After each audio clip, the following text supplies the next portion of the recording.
કરવાનું. તમે એટલા મોટા અધિકારી, એટલા મોટા વ્યક્તિને તમે સુપુત્ર હોય ને તો તમે પહેલા ઘરની બહાર ન નીકળો. તમે પહેલા નિયમનું પાલન કરો, પછી આવા લફંગા દોસ્તોનો સાથ આપો. खबर पड़ी?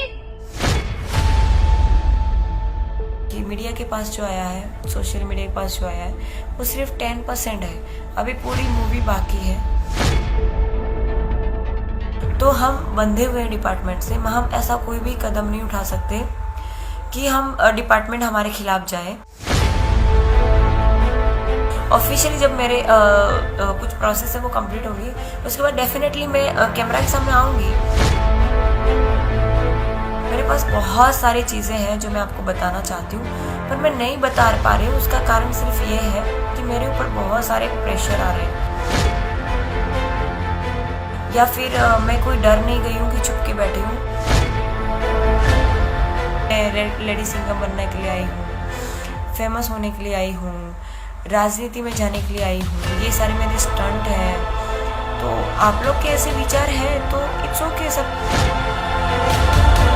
लेडी सिंगर का मुझे जो विरुद्ध दिया था उसको चेंज करने की कोशिश कर रहे हैं वो लोग बता रहे हैं कि मैं मेंटली डिस्टर्ब हूँ. मतलब मीडिया को खरीद लेने से कोई सच्चाई मतलब दब नहीं जाएगी. मेरा जो भाई है वो एक्टर है. अगर मैं अपने आप को फेमस करना चाहूँ तो मैं उसके साथ काम कर सकती हूँ, पर अगर मैं जिंदा रही तो मैं पूरी मेहनत करूँगी और IPS ऑफिसर बन के आऊँगी. मेरी तबीयत ठीक ना होने की वजह से मैं मीडिया के सामने नहीं आ पा रही. मीडिया के सामने ना आने का मतलब है कि मेरी कुछ ऑफिशियली जो क्या बोलते हैं कि वो डाल देगा. मैं ऑफिशियली जो प्रोसेस है वो बाकी है अभी. तो जब तक वो कंप्लीट नहीं होती तब तक मैं लाइव तो चलो ठीक है, मैंने बड़ी हिम्मत करी लाइव आने की. मैं मीडिया के सामने नहीं आ सकती क्योंकि मैं जिस डिपार्टमेंट में काम कर रही हूँ वो डिसिप्लिन्ड डिपार्टमेंट है. तो हम बंधे हुए डिपार्टमेंट से हम ऐसा कोई भी कदम नहीं उठा सकते कि हम डिपार्टमेंट हमारे खिलाफ जाए, या फिर डिपार्टमेंट की शान के खिलाफ मैं कोई काम नहीं कर सकती. मैं इस वक्त बंधी हुई हूँ मेरे डिपार्टमेंट से. हम लोग मिली है, जो कुछ भी मिला है उस चीज़ का हमें क्या बोलते हैं कि ना चाहते हुए कि ना चाहते हुए हमारे साथ पब्लिक जो भी बिहेव करे, लेकिन हमें कायदे से बंध के रहना पड़ेगा. उसका उल्लंघन हम नहीं कर सकते. तो मेन चीज़ जो मैं मीडिया में नहीं आ रही हूँ उसका रीज़न ये है कि मेरे ऑफिशियली कुछ जो कामकाज है वो बाकी है. ऑफिशियली जब मेरे कुछ प्रोसेस है वो कंप्लीट होंगी, उसके बाद डेफिनेटली मैं कैमरा के सामने आऊँगी, मीडिया के सामने आऊँगी, डेफिनेटली आऊँगी. मैं खुद आप लोगों से मिलना चाहती हूँ, बात करना चाहती हूँ. मेरे पास बहुत सारी चीज़ें हैं जो मैं आपको बताना चाहती हूँ, पर मैं नहीं बता पा रही हूँ. उसका कारण सिर्फ ये है कि मेरे ऊपर बहुत सारे प्रेशर आ रहे हैं. आप सब समझदार हैं, आप समझ सकते हैं कि मैं क्या कहना चाह रही हूँ. मेन चीज़ ये है कि मेरे डिपार्टमेंट ने अभी तक मुझे जो मैंने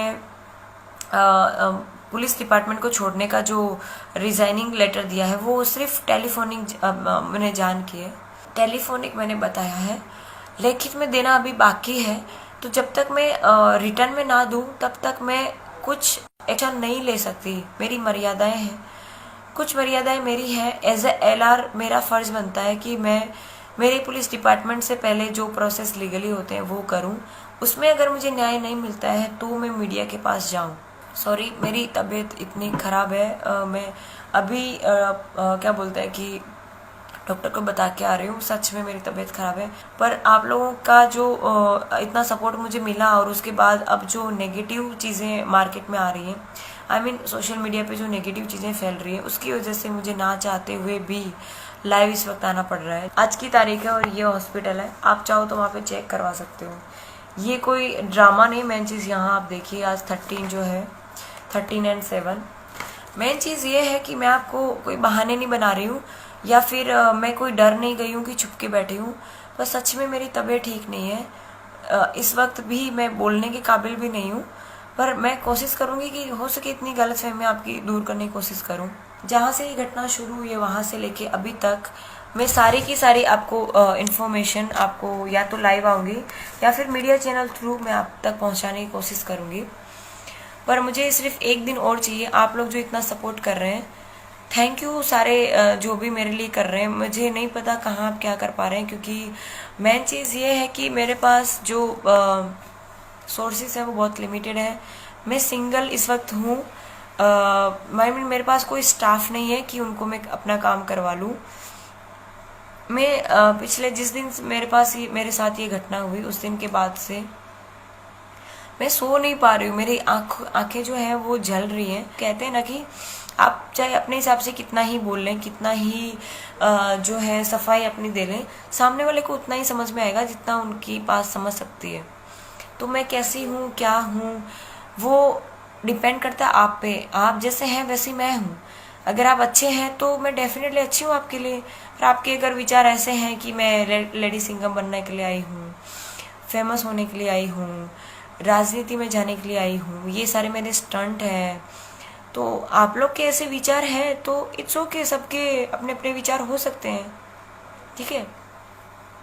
मुझे उससे कोई तकलीफ नहीं है। आप कुछ भी सोच सकते हैं, क्योंकि हम लोकतंत्र में रह रहे हैं तो सबको बोलने का अधिकार है, सब कुछ भी बोल सकते हैं, ठीक है। और कल की जो घटना है वो आप देख सकते हैं कि मेरे जो लोकल न्यूज़ रिपोर्टर हैं उन लोगों ने मुझे जो लेडी सिंघम का मुझे जो विरुद्ध दिया था उसको चेंज करने की कोशिश कर रहे हैं।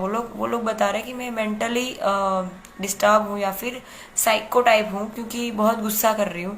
पर मैं गुस्सा क्यों कर रही हूँ उसके पीछे का रीज़न भी देखिए। कल की ये घटना बताती हूँ, आपको शायद समझ में आ जाए कि मार्केट में जो आज नेगेटिव आ रहा है मेरे लिए वो क्यों आ रहा है। वैसे मेरा तो ऐसा मानना है कि रावण होगा। अगर रावण नहीं होता तो आपको क्या लगता है राम की कोई वैल्यू होती, राम को कोई जान रहा होता? वही चीज अब मेरी स्टोरी में भी है। मैं अपने आप को राम के समकक्ष तो नहीं मानती, उनके सामने तो मैं कुछ भी नहीं। वो भगवान थे, मर्यादा पुरुषोत्तम राम थे। मैं तो एक सामान्य लड़की हूँ। तो मैं सिर्फ ये बताना चाहती हूँ कि जो सच्चाई है वो सच्चाई है। न्यूज़ रिपोर्टर को खरीदने से या फिर मतलब मीडिया को खरीद लेने से कोई सच्चाई दब नहीं जाएगी। मेरे जो अपोजिट में है मतलब कुमार भाई कानानी जो है, उन्होंने बताया है 2-3 बार वो कैमरे के सामने आ चुके हैं। उन्होंने बताया कि मैंने ये कहा है, मैंने वो कहा है, मैंने ये किया है, मैंने वो किया है, मैंने गालियाँ दी है, मैंने ठीक से बिहेव नहीं किया। तो आप लोग जो देख रहे हैं वो सारा का सारा जो सीन है, आप जो भी वीडियो वायरल हुआ है, ऑडियो वायरल हुआ है, वो लास्ट सीन है। अभी जो क्या बोलते हैं कि मीडिया के पास जो आया है, सोशल मीडिया के पास जो आया है, वो सिर्फ 10% है। अभी पूरी मूवी बाकी है। वो मूवी कल मैं रिलीज करने वाली हूँ, ठीक है। तो आपने इतना इंतजार किया तो सिर्फ एक दिन और सही। अभी मैं ज़्यादा बोल नहीं पाऊंगी, मुझे लिटरली चक्कर आ रहे हैं। मैं सच में मेरी तबीयत खराब है। मैंने आपको प्रूफ भी दिखाया है। मुझे ज़रूरत नहीं आपको प्रूफ करने की, पर आप मेरे शुभ चिंतक हैं, आप मुझे इतना साथ दे रहे हैं। दैट्स वाई मुझे आपको बताना पड़ रहा है, इसलिए मुझे आपको बताना पड़ रहा है ये प्रूफ। अदरवाइज मुझे किसी को प्रूफ देने की ज़रूरत नहीं है कि मैं क्या हूँ क्या नहीं हूँ। पर आप लोग मुझे जो इतना सपोर्ट कर रहे हैं उसके लिए दिल से थैंक यू। और अभी तो ये जो लड़ाई है वो शुरू हुई है, अभी तो बहुत आगे तक हमें जाना है। तो मुझे आपके सपोर्ट की बहुत सख्त ज़रूरत है। मुझे किसी के साथ कोई पॉलिटिकल पार्टी साथ कोई रिलेशन नहीं है। मैं एक पुलिस ऑफिसर हूँ। मुझे सिर्फ मेरे डिपार्टमेंट की जो फ़र्ज़ है वही अदा करनी है, उससे ज़्यादा मुझे कुछ नहीं करना है। मुझे कोई इंटरेस्ट नहीं है पॉलिटिक्स में जाने का।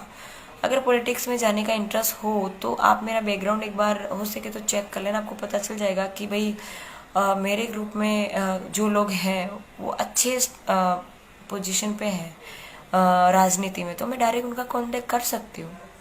कुछ लोग यूँ कह रहे हैं कि मैडम को फेमस होना है, स्टंटबाजी कर रही हैं, अपने आप को बहुत खूबसूरत समझ रही हैं, ब्यूटीफुल समझ रही हैं। ऐसा कुछ नहीं है। मुझे कोई फेम नहीं चाहिए, कोई मुझे क्या बोलते हैं पब्लिसिटी नहीं चाहिए। मैं आपके लिए बता दूं कि मेरा जो भाई है वो एक्टर है। अगर मैं अपने आप को फेमस करना चाहूँ तो मैं उसके साथ काम कर सकती हूँ। और मेरे मम्मी पापा ने मुझे इतना काबिल बनाया है कि मैं किसी भी डिपार्टमेंट में जाऊँ, चाहे वो पुलिस डिपार्टमेंट हो या फिर फिल्म उद्योग हो या फिर कोई भी काम हो, कोई बिजनेस हो या फिर कुछ भी हो, मेरे मम्मी पापा ने मुझे इस काबिल बनाया है कि मैं किसी भी फील्ड में अगर जाऊंगी तो मैं अपनी जगह डेफिनेटली बना लूँगी। तो मैं जो अभी रिज़ाइन कर रही हूँ वो टेलीफोनिक जान मैंने कर दी है सबको, मेरे डिपार्टमेंट को, कि मुझे रिज़ाइन करना है, पर जो रिटर्न में देना है वो बाकी है अभी। तो जब तक मैं रिटर्न में नहीं देती तब तक मैं मीडिया के सामने नहीं आ सकती। कल मैं गई थी रिटर्न में देने के लिए, आज भी मैं गई थी। कल मुझे कमिश्नर सर नहीं मिले, दैट्स वाई मुझे वापस आना पड़ा। कल जो घटना घटी है वो आप देख सकते हैं मीडिया में कि भाई लोकल चैनल वाले जो लोग हैं मुझे सपोर्ट नहीं कर रहे हैं। उसका कारण ये है कि भाई मैं वहाँ पे पहुँची, उनको पता चला, और मैं पे पहुँचने के बाद उनको पता चला कि भाई मैं वहाँ पे हूँ, तो मुझे उनको कोई स्टेटमेंट नहीं देना था। उसका कारण सिर्फ ये, मैंने खुद ने सबको बताया था कि मैं आ रही हूँ। एक्चुअली मेन मुद्दे की बात यह है कि मुझे सभी रिपोर्टर्स कांटेक्ट करने की कोशिश कर रहे हैं। आज भी मुझे 500 से ज़्यादा कॉल्स आ चुके हैं मीडिया के। वो लोकल नहीं है, मतलब दिल्ली रिपोर्ट है, फिर मतलब नेशनल BBC है और इंडियन एक्सप्रेस है। सभी जो नेशनल लेवल के जो मीडिया पर्सन्स हैं वो मुझे कांटेक्ट करने की कोशिश कर रहे हैं, और मुझे बहुत अच्छा लग रहा है कि मतलब नेशनल लेवल पे लोग मेरी बात को रिप्रेजेंट कर रहे हैं। पर मैं सबका सोच रही हूँ, क्योंकि हम लोग जहाँ जिस फील्ड में हैं वहाँ पे गवर्नमेंट ने हमको इस काम के लिए रखा है कि भाई आप सबकी मदद करो, सबके लिए करो। तो मेरे हिसाब से जो रिपोर्टर है, जो भी प्रेस वाले हैं, मीडिया वाले हैं, उनकी फर्ज बनती है कि सच्चाई को बाहर लाओ, ना कि अपनी रोटियां सेको। पेલું કહેવાય ને ગુજરાતીમાં બધાને પોતપોતાના રોટલા સેકવા છે, बराबर। लेकिन मैं ये चाहती हूँ कि आप लोग जो सच्चाई है उसको बाहर लाइए। अभी मैंने जो MLA की लड़के की गाड़ी में जो प्लेट रखी थी, सॉरी बोर्ड रखा था MLA का, उसको मैंने बाहर निकलवाया, तो उसकी जैसी सेम मेरी FB पे एक फ़ोटो अपलोड करे रखी है, जिसमें मैं मेरी गाड़ी है, मेरे फादर मेरे साथ में, मैं उसमें खुद मौजूद हूँ। तो मैं वो जो उसने लगा रखा है वो मानती हूँ कि वो लगाना वैल्यूएबल नहीं है, मतलब मुझे भी कोई अधिकार नहीं है। उस चीज़ के लिए मैं माफ़ी मांगती हूँ कि शायद मुझसे भी गलती हो गई थी, ठीक है। उस टाइम मुझे पता नहीं था कि ये करना चाहिए कि नहीं करना चाहिए, पर मैंने काफ़ी लोगों को देखा था कि भाई वो लोग अपनी कार में PSI लगा के घूम रहे हैं, ताकि मतलब कोई उसका कोई मुझे गैर फायदा नहीं उठाना है उसका। मुझे सिर्फ इसलिए मैंने लगा रखा है क्योंकि हम जहाँ पे जा रहे थे वहाँ पे पहुँचना थोड़ा सा ज़रूरी था, और हम लोग आउट ऑफ स्टेट के लिए निकले थे। तो अगर पुलिस लिखा होगा तो मेरे स्टाफ वाले हमारे साथ अच्छे से बिहेव करेंगे। मेरे साथ में जो उस दिन घटना बनी थी, शॉर्ट में बता देती हूँ। वो अगर वहाँ पे एक पुलिस ऑफ फ्रेंड करके था, मुझे नहीं पता वो बंदा कौन था, पर मेरे लिए वो वहाँ पे साक्षात भगवान की तरह था। अगर वो ना होता तो मेरे साथ कुछ भी हो सकता था। दिल्ली में जो निर्भया कांड हुआ है, वो निर्भया कांड 2 करके आप लोग शायद इस वक्त कैंडल लाइट लेके रोड पे उतर चुके होते। मुझे इंसाफ चाहिए, पर मैं ऐसा मानती हूँ इंसाफ के लिए लड़ना ज़रूरी नहीं है। आज कुछ दिन पहले ही आपने देखा होगा कि कोई PSI जो है उन्होंने रिज़ाइन करा है कोई पर्सनल मैटर से। मैं रिज़ाइन कर रही हूँ मेरे आगे के ब्राइट फ्यूचर के लिए। मुझे रिज़ाइन करना है ताकि मैं आगे की और अच्छी तैयारी कर सकूँ। मेन चीज़ है पावर, तो मुझे रात दिन मेहनत करनी है, और एज ए IPS ऑफिसर मैं आना चाहती हूँ। पता नहीं कल क्या हो, कल मैं ज़िंदा रहूँ ना रहूँ मुझे नहीं पता, पर अगर मैं ज़िंदा रही तो मैं पूरी मेहनत करूँगी और IPS ऑफिसर बन के आऊँगी। और उसके बाद जो ये लोग पावर की बात करते हैं, उन सब को धीरे धीरे एक एक करके सब लोगों को हम समझाएंगे कि भाई क्या है क्या नहीं है। सॉरी अगर मैं ज़्यादा बोल रही हूँ, मुझे कोई इंटेंशन ज़्यादा बोलने का नहीं है। लास्ट में बस एक बात कह के अपनी बात ख़त्म करना चाहूँगी, क्योंकि मेरी आंखें भी नहीं खुल रही हैं। मैं 2 दिन से 3 दिन से सो नहीं पा रही हूँ, मेरी नींद पूरी नहीं हो पा रही है। तो उस सब की वजह से भी, और मेरे ऊपर जो फेक कॉल आ रहे हैं, रात को 11 बजे लोग दरवाज़ा आके मुझे बजा रहे हैं, और पूछने पे पता चलता है कि वो लोग रिपोर्टर नहीं है। तो अगर रिपोर्टर होगा तो उसके पास डेफिनेटली कार्ड होगा, कार्ड नहीं है उसके पास। इसका मतलब ये कि जो कानानी सर हैं उन्होंने अपनी जगह से मतलब कुछ भी हो सकता है। देखिए आप समझदार है, समझ सकता है, पर मैं किसी का नाम नहीं देना चाहती। कोई भी हो सकता है, चाहे कोई और हो, ये हो वो हो, पर आप समझदार हैं काफ़ी। आप सिर्फ इतना मानिए कि मेरे ऊपर इस वक्त मेरे डिपार्टमेंट तरफ से भी मुझे अभी ऑफिशियली काम करने बाकी है। राजनीति तौर से भी मुझे अभी कुछ और करना बाकी है। वो जब कंप्लीट हो जाएगा, मेरी लीगली प्रोसेस जिस दिन हो जाएगी उस दिन मैं जल्दी आऊँगी और कोशिश करूँगी। कल सुबह मैं वापस अपना इस्तीफ़ा देने जा रही हूँ। रिजाइनिंग लेटर कल सुबह मैं कमिश्नर ऑफिस जा रही हूँ 11 से 12 के बीच। एग्जैक्ट टाइम नहीं दे सकती क्योंकि मेरे ऊपर बंदूक की नॉक मुझे चलना पड़ता है। कल मैं दोपहर नहीं तो दोपहर शाम तक शाम से पहले पहले मैं लाइव आ जाऊंगी और आपको मैं व्हाट्सएप और फेसबुक स्टोरी पे लिखवा दूंगी कि भाई मैं लाइव आ रही हूँ। ਧਰਮ ਰਾਹੀਂ ਸੱਚ ਦੇ ਪ੍ਰਚਾਰ ਤੇ ਪ੍ਰਸਾਰ ਨੂੰ ਸਮਰਪਿਤ ਸਬਸਕ੍ਰਾਈਬ ਕਰੋ ਸਾਡਾ ਨਵਾਂ ਚੈਨਲ ਦ ਖਾਲਸ ਟੀਵੀ ਧਰਮ।